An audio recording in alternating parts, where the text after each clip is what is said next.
Demit Damplaan.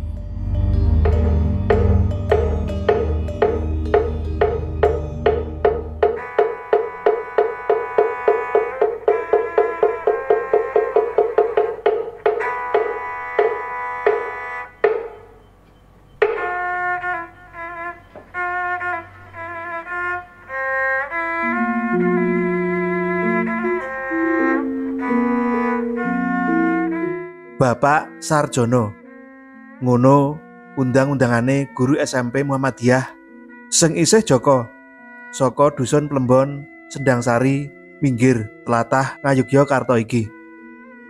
Ing sawijining dina Jumat Kliwon rumangsa kecelik kisinan digodha dening lelembut ing tapel wates utawa ing pinggir dusune sisih wetan.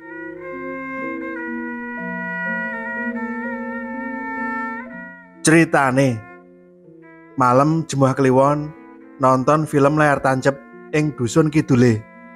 Rame banget, penontonnya akeh.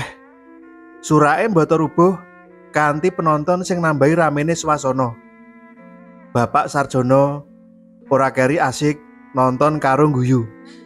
Sedilo-sedilo ndagel nyeloteh kang dirungokake penonton akeh. Pak Sarjono pancen disenengi wong akeh. Gede cilik, lanang wadon, lan nom tuwa. Dheweke seneng banget nonton film, senajan babar pisan ora bisa dadi seniman film. Bubar nonton sakwise adus, banjur tengok-tengok ing gardu sisih wetan omahe Pak Ketua RT.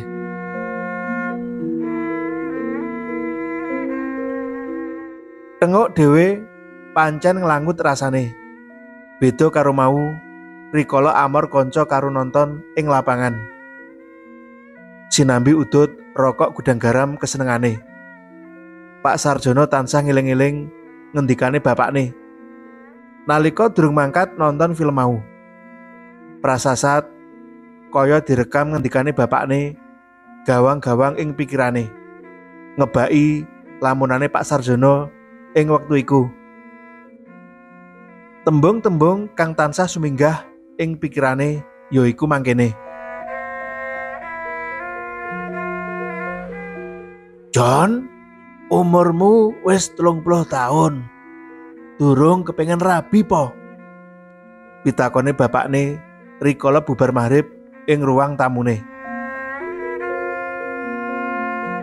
Saking kepingine, Pak, wangsulane Sarjono kanthi cekak.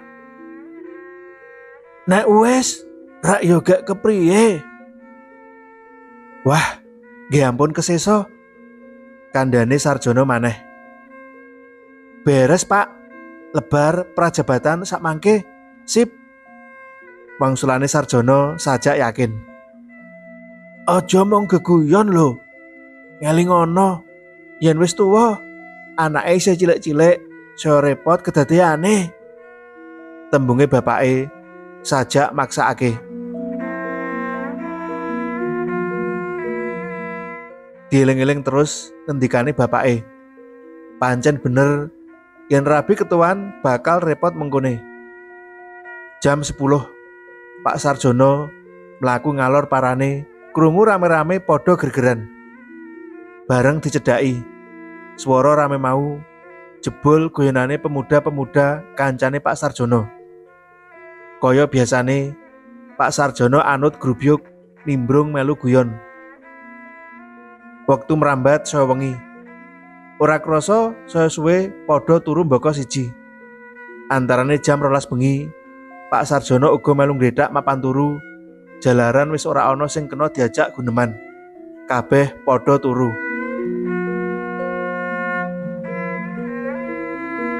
Tik tik tik. Swara jarum jam tangane Pak Sarjono nalika disenter nuduhake jam 2 esuk. Gumune Pak Sarjono. Kanca-kanca wis padha bali, kok ora nggugah. Apa pancen nyoba aku apa piye? Batine Pak Sarjono grundelan. Ijen tanpa kanca ing gerdu. Enggal sinambi mikir-mikir ngendikane bapakne sing ngemu surasa dawuh supaya ndang rabi. Tinimbang bali wis gebacot wengi. Malah turu sisan nganti wanci subuh. Mengkono TKT Pak Sarjono. Ler. Rasa mripate kaya diceneng bulah. Kang jalari rasa ngantuk ora kuat ditolak. Mula banjur turu les. Tanpa obah mosik, Pak Sarjono turu aneng gardu ijen. Suwe mijet wohing ranti bebasane. Pak Sarjono tangi gregah, geragapan. Jalaran ginugah murite sing ditresnani. Aran Dewi Anggraini.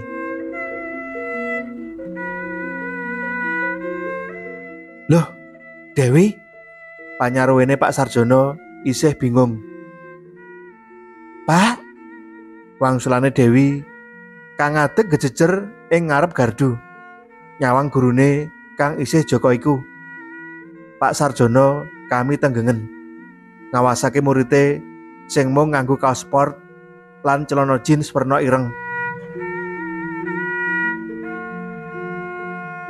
Apa iki bener Dewi? Batin atine Pak Sarjono rangu-rangu.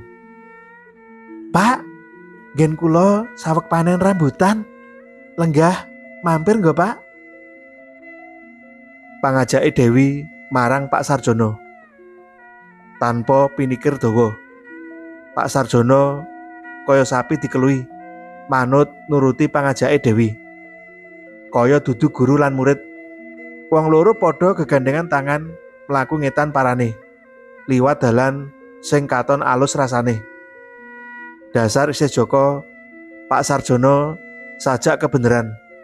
Lega ing ati bisa bareng pacaran karo murite kang uga duwe rasa tresna marang dheweke iku. Mlaku sak jam, antarane wis tekan ana ing omahe kang sarwa dipeni. Pindha saklumrahe Taman Putri Kraton kang kebak wewangunan.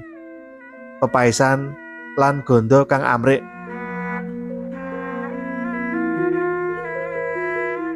Welah dalah, apa iki omahe Dewi? Batine Pak Sarjono kebak pitakon lan gumun kami tenggengen. Dewi, iki apa omahmu? Pitakone Pak Sarjono lirih. Inggih, monggo lenggah rumiyin Pak. Pakone Dewi kang banjur mlayu mlebu ing kamar. Bebasane sak kedheping netra suwene. Dewi wis balik metu saka kamar. Sinambi nggawa rambutan asil panene kang ora sithik kanggo nyuguh Pak Sarjono. Monggo dipun dhahar Pak. Pakone Dewi sinambi mesem ramah kaya biasane. Oh iya Dewi. Wangsulane Pak Sarjono santai. Sekecakaken nggih Pak, kula tak adus riyin. Panyelane Dewi banjur lunga mlebu. Pak Sarjono mlongo, bingung. Durung nganti mangan rambutan, gumun marang sikepe Dewi. Datan kanyono babar pisan. Kolam sisih kidul pas padha karo adepe Pak Sarjono anggone lungguh. Ana wanita kang adus 3 cacahe. Ora pangling meneh. Sing siji iku ya Dewi, kang nembe wae pamit arep adus. Dene sing loro durung dikenal. Gandri, Dewi adus glegeno tanpa awer-awer. Pangudarasane Pak Sarjono. Ana wong liya ora ya yen aku mrono? Pak Sarjono wiwit kesengsem tumuju ana ing kolam. Nyat saka palungguhan. Pak Sarjono nedya nusul menyang kolam kang saya nang semake. Loh, Dewi malah guyu, "Weruh aku arep mrono. Edan tenan bocah iki," batine. Lan gumune ora leren. Tan kinira durung nganti jumangkah sikile. Dumadakan ana kewan gede banget nyedaki Pak Sarjono. Embuh asu, embuh macan, lan embuh singa. Durung damang lan permono. Pak Sarjono kami gilanen kuatir. Ilang cayane kaya bakal ketekan ing pepati. Tanpa aweh apa-apa, kewan mau banjur nubruk. Sikil ngarep kaya bener mripate Pak Sarjono. Dheweke njerit sak pol-pole. Senajan batin panjerite tan ana gunane. Mak perpet sirahe, ora duwe ati sak menir kanggo ngarep-arep urip meneh. Ora nganti semenit suwene. Rasane kaya ketekan arwahe mbahne, yaiku Mbah Karyo Dikromo, kang banjur nendang Pak Sarjono. "Ayo tangi, bali!" Kumecape arwahe Pak Karyo Dikromo. Pak Sarjono angop, ngucek-ngucek mripate. Banjur tangi alon nginguk kiwa tengen gumun nyawang kahanane. "Astagfirullah," panyebute Pak Sarjono sinambi ngadeg lan nyablek-nyablek bokonge ngresiki kathoke. "Iki kuburan Damplaan. Ora lali aku. Loh, iki kuburane Mbah Karyo Dikromo. Astagfirullah." Pak Sarjono sadar yen kuburan sing kanggo turon iki aran Damplaan. Pas kuburane Eyang Karyo Dikromo. Uga sadar yen Dewi sing ngajak pacaran iku terang yen lelembut. Sakwise ngucapake istighfar njikir bola-bali, Pak Sarjono bali pas jam ing tangane iku nuduhake angka 4. Kira-kira 1,5 kilometer adohe kuburan iku saka omahe. Mlaku ijen mulih karo maca istighfar lan zikir sak dawane dalan. Wah, iki pacoban saka Demit Damplaan kang lagi wingi sore aku nyepelekake. Aku maido marang Lek Parno kang tau diodeni ing saklore kuburan iku dening wong wadon 3 cacahe. Pangudarasane Pak Sarjono.